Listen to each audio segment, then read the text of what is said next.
Hello class 11 students, welcome to today's online class. And in today's online class we are going to practice some numericals related to laws of motion, tension, force. In our previous class we understood and also did some numericals related to tension force and normal force. आज हम लोग tension force से related कुछ question करेंगे और एक दो question higher level के जो JEE और नीट में पूछे जाते हैं वैसे क्वेश्चन भी करेंगे. So first of all, let us see the first question, which is two blocks of masses 4 kg and 2 kg are attached by an inextensible light string as shown in the figure. Both the blocks are pulled vertically upward by the force 120 Newton. Find the acceleration of blocks. Second, also find the tension in the string. और बोला है कि g की value acceleration due to gravity की value 10 metre पर second square ले सकते हैं.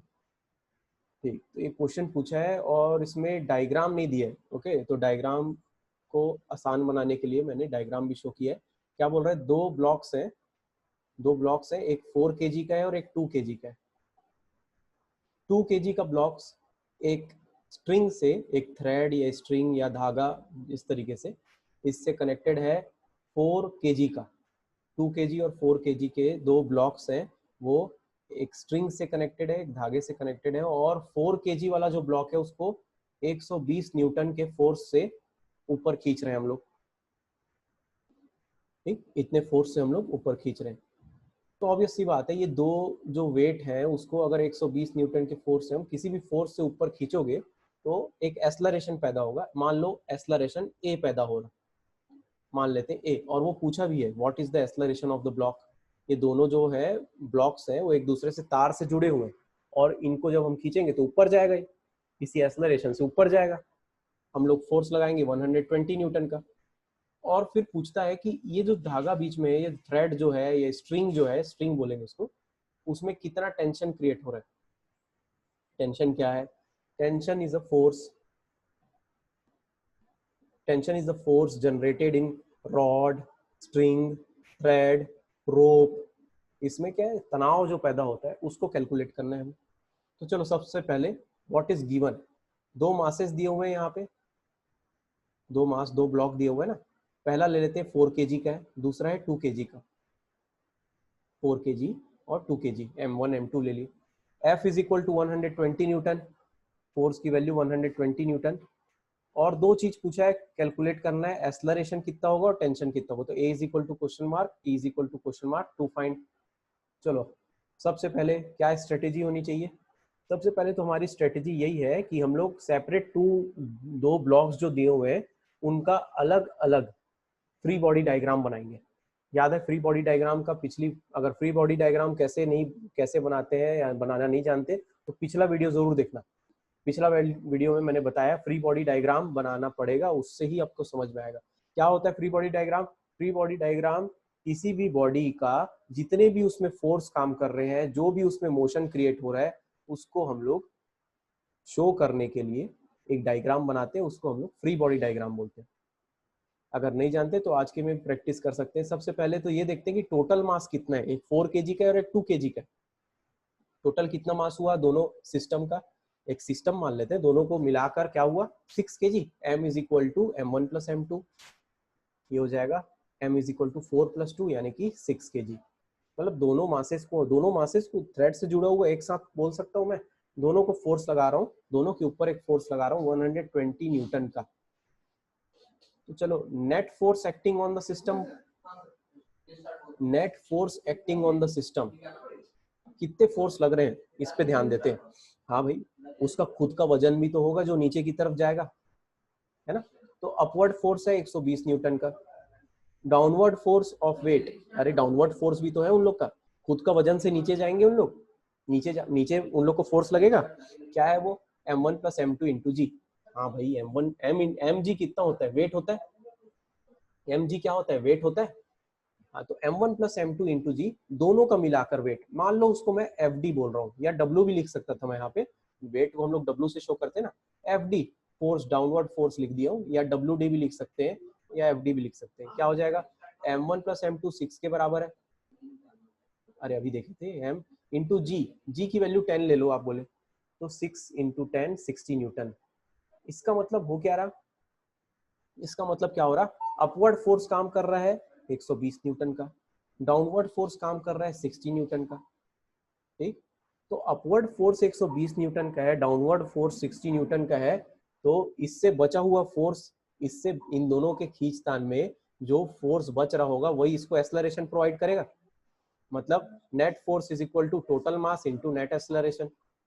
नेट फोर्स क्या होगा, जो फोर्स ऊपर खींच रहा है और जो नीचे खींच रहा है, इन दोनों से मिलकर, सॉरी इन दोनों से अपोजिट है, तो बचकर जो फोर्स बच रहा है वो एक्सेलरेशन प्रोवाइड करेगा, यानी M into a. Net force F minus FD।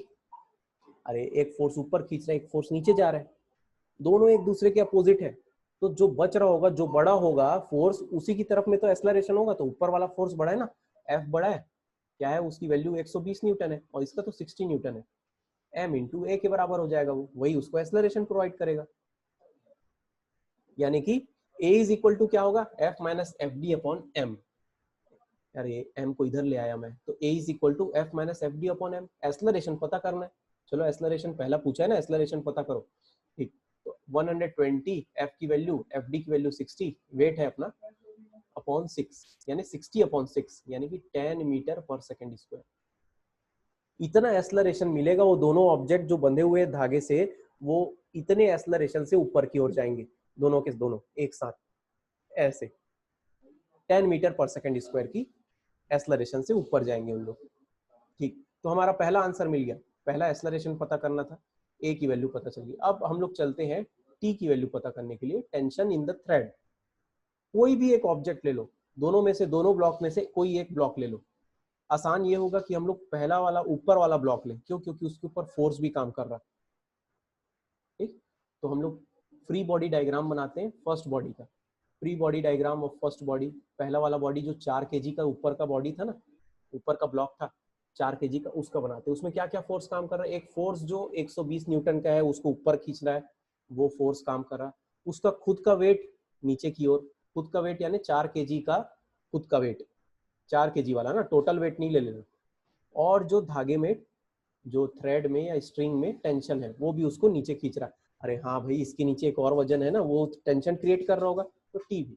और साथ में एक एक्सेलरेशन भी प्रोवाइड हो रहा है जिसके कारण ये ऊपर जा रहा था, तो ए भी हो गया साथ में। ये सारी चीजों का एक इक्वेशन बनाते हैं। देखो कितना आसान है।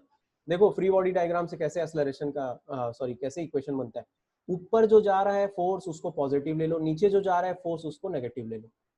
तो एफ ऊपर, अरे वाई एक्सिस ऊपर वाले को पॉजिटिव लेते हैं, नीचे वाले वाई एक्सिस को नेगेटिव लेते हैं, तो बस F is equal to, sorry F positive ले लिया, माइनस डब्ल्यू माइनस टी, क्योंकि नीचे जा रहा ना, minus W minus T is equal to, अब यही इन सब फोर्सेस में से बचकर इसको एक्सेलरेशन प्रोवाइड हो रहा है। अरे ये ऊपर जा रहा ना, बता दिए थे ऊपर जा रहा है, एक्सेलरेशन पहले ही पता कर लिए हम लोग, ये ऊपर जा रहा। तो एक बॉडी को ले लेता हूं मैं, उसको पढ़ाई करता हूं उसकी, तो ऊपर फोर्स लग रहा है एफ का, नीचे डब्ल्यू और नीचे टी, इन सब में से जो फोर्स बच रहा होगा वही इसको एक्सेलरेशन प्रोवाइड कर रहा है ऊपर की ओर। तो एक्सेलरेशन प्रोवाइड कर रहा है यानी m1 into a is equal to m1 into a. Sir a क्यों बराबर नहीं लिखे, ए कैसे लिख लोगे, सारे फोर्सेस की बात हो रही है, तो m1 into A, M A तो भी फोर्स होगा ना, वही इसको ऊपर ले जा रहा है, is equal to m1 into a. F minus W minus T is equal to m1 into a. क्यों, क्योंकि इन सारे फोर्सेस में से बचकर ही इस ब्लॉक को ऊपर एक्सेलरेशन मिल रहा है, is equal to m1 into a. तो चलो वैल्यू पुट करते हैं, वैल्यू पुट करते हैं 120 माइनस, अब W की वैल्यू, इसका वेट याद रखना, ये सिर्फ इसी का वेट की बात हो रहा है, तो m1 इंटू जी यानी कि 4 kg into 10, 4 kg into 10 metre पर सेकेंड स्क्वायर। टेंशन की वैल्यू नहीं मालूम, m1 की वैल्यू 4 है, एक्सेलरेशन की वैल्यू 10 है, सब वैल्यू रख दिए। चलो t की वैल्यू बच रही है वो पता चल जाएगी। देखो 120 माइनस 40 को इधर ले जाओ तो ये बन जाएगा प्लस 40 माइनस 120 और माइनस टी रहेगा इधर।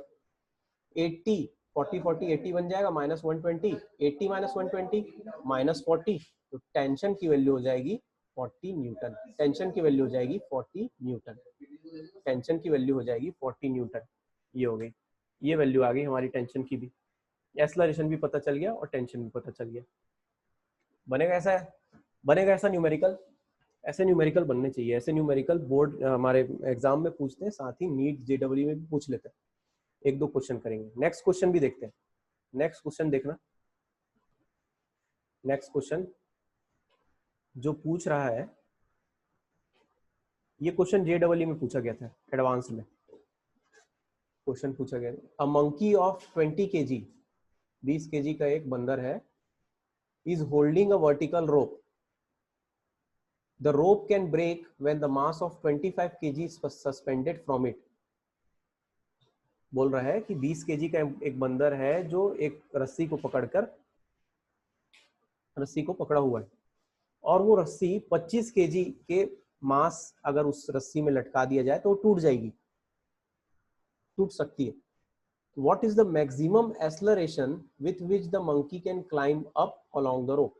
तो बताओ कितनी एक्सेलरेशन से वो मंकी ऊपर जा सकता है जितने में रस्सी ना टूटे, जितने में रस्सी ना टूटे।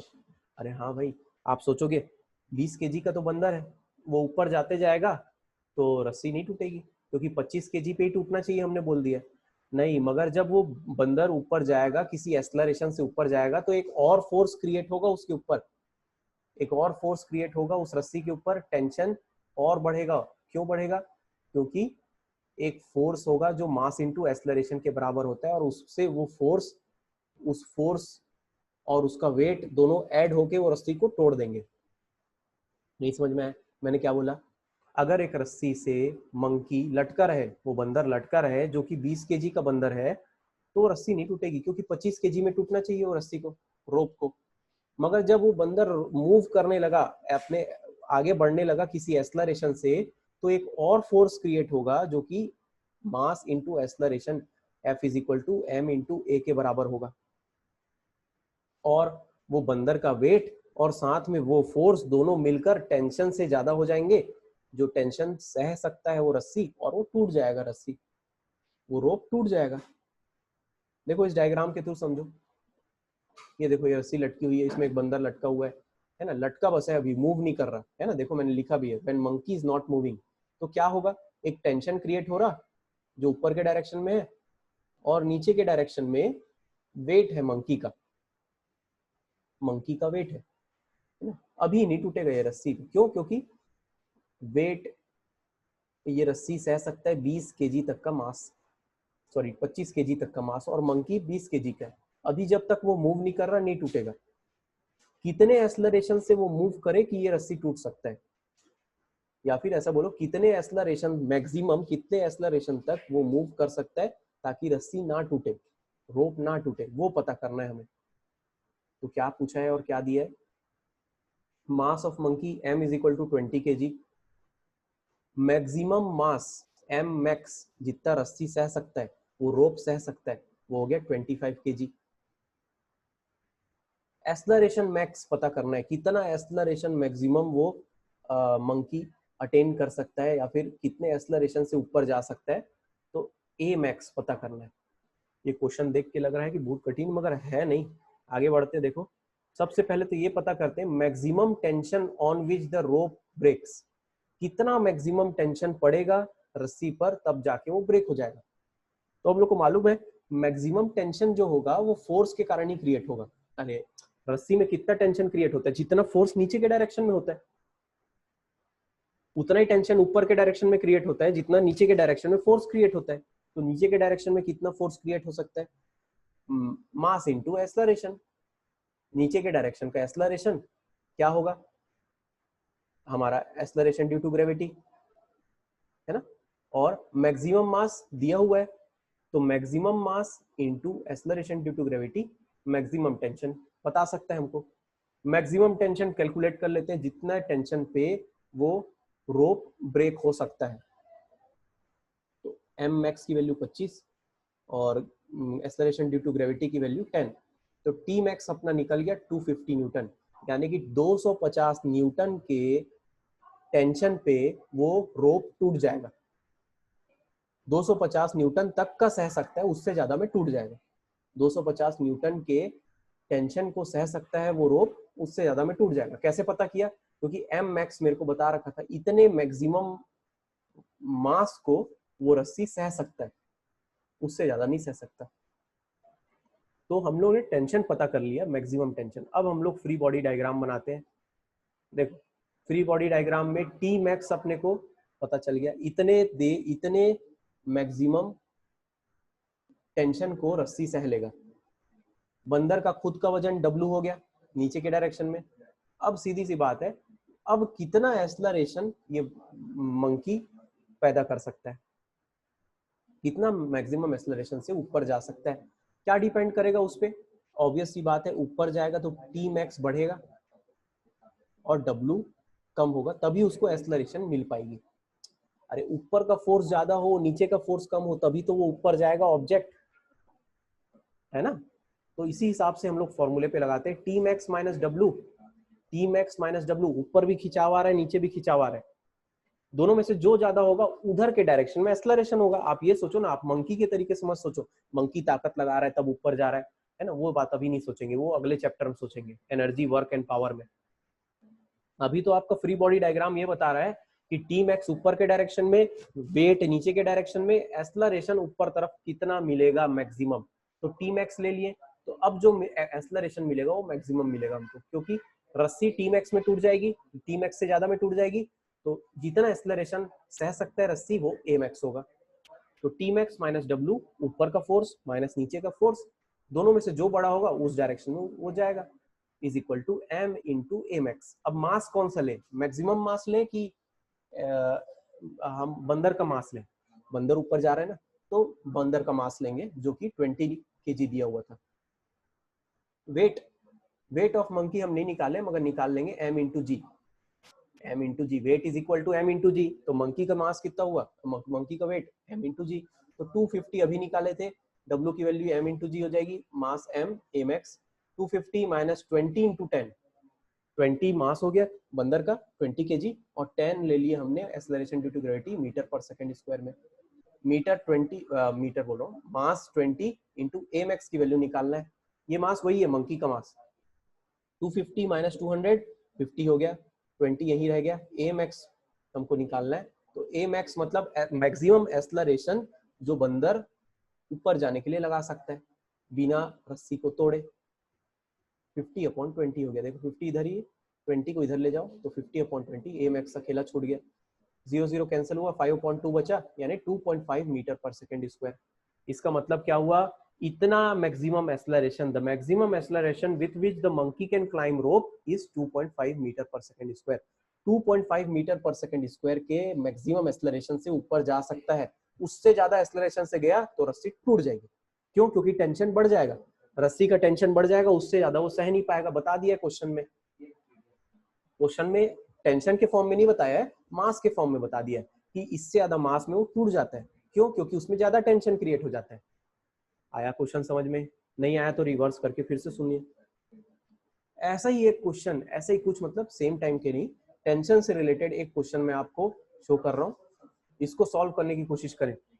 ये क्वेश्चन भी JEE में पूछा था और ये बहुत अच्छा क्वेश्चन, इससे रिलेटेड आसान सा भी है, इसलिए आपको दिया हूँ। इसका सॉल्यूशन आप जब हो जाए तो मुझसे शेयर करें, मुझे सेंड करें, और मैं कल इसका आपको सॉल्यूशन भी दे दूंगा। तो question is asking, a body of mass 8 kg is hanging another body of mass 12 kg। क्या बोल रहा है क्वेश्चन में कि एक बॉडी 8 kg का है जो 12 kg के मास से कनेक्टेड है, थ्रेड के थ्रू, स्ट्रिंग के थ्रू, रस्सी के through. The combination is pulled by a string with an acceleration of 2.2 metre पर सेकंड स्क्वायर। अब ये दोनों जो रस्सी से जुड़े हुए हैं ना, उसको ऊपर खींचा जा रहा है, ऊपर खींचे जा रहा है, एक रस्सी के थ्रू ऊपर खींचा जा रहा है।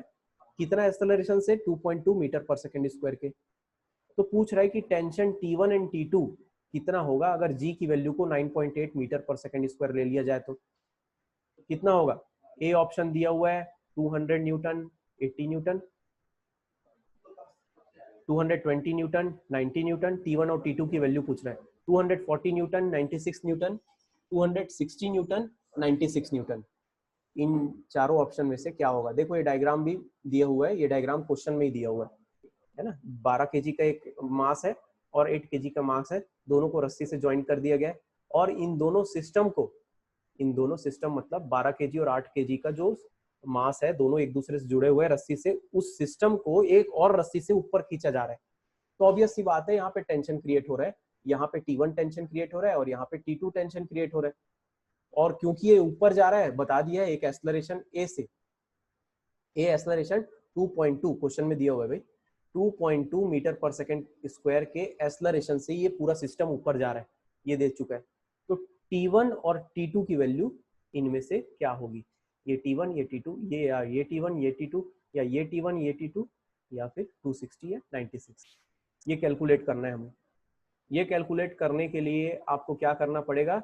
आपको फ्री बॉडी डायग्राम का हेल्प लेना पड़ेगा। फ्री बॉडी डायग्राम क्या होता है? मैंने पहले ही बताया था, एक एक बॉडी में कितने कितने फोर्स लग रहे हैं उसको आप एक पॉइंट से एक्ट करते हुए दिखा दो, और उसमें अगर कोई एक्सेलरेशन लग रहा तो उसको भी शो कर दो। ऑब्वियस सी बात है, यहाँ पे एक्सेलरेशन हो रहा है, मूव हो रहा है ना ऊपर, मतलब एक्सेलरेशन हो रहा है। तो T1 ऊपर लगेगा, T2 यहाँ पे देखना, T2 12 केजी के लिए नीचे लगेगा, है ना। हम लोग ने देखा था ना, पिछली बार मैंने बताया था कि अगर इस बॉडी की बात कर रहा हूँ तो ये T2 नीचे की ओर लगेगा, T2 नीचे की ओर लगेगा। एक ही थ्रेड में तनाव पड़ रहा है, एक फोर्स उसको इधर खींच रहा है, एक इधर खींच रहा है। तो तनाव कब होगा? जब दो फोर्सेस एक ही जगह लगेंगे। टेंशन तभी क्रिएट होता है जब दो फोर्सेस एक ही जगह लगेंगे। तो इस तरीके से फ्री बॉडी डायग्राम, और इसका खुद का वेट भी होगा जो नीचे की तरफ जाएगा। इस प्रकार से try to solve it. If you will not be able to solve, then I will send you the question, solution tomorrow I'll send the solution also. And one more thing, NVM के students as well as NVIS के students के लिए इससे related test भी मैं बाद में लूंगा। So this is it for today. Today we have discussed about the numerical question related to laws of motion, first law and second law of motion related to tension force। और अगले session में, अगली class में हम लोग normal force से related भी कुछ क्वेश्चन देखेंगे। Try to solve this assignment and send me the solution of it. And this is it for today. Keep studying. Have a nice day.